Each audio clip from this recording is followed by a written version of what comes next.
So I think one of the pieces around capital and finance that I want to talk about briefly is that I fundamentally love and believe in startup capital.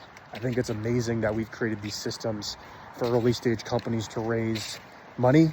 I think it's amazing that people can raise it almost regardless of where you're at. There's a ton of opportunity to get access to $2, $3, $4, $5, $10 million, where historically, being the last 100 years, that's very, very hard to do.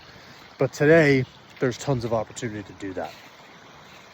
And I think the difference is, I'd love to see people start transitioning towards a lot of that initial fundraising and growth fundraising be structured much more like a mezzanine debt, right? Rather than people giving up ownership stakes of their company, which those owners will demand long-term profits to grow and grow and grow for compounding annual returns.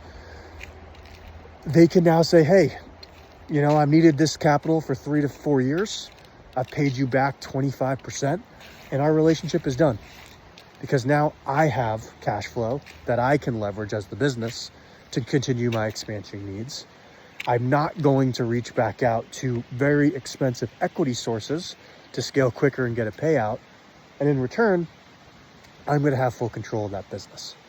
And I think when you start thinking about growth in that capacity, you're going to start seeing a lot more companies be able to grow for a mission and be really focused around their mission.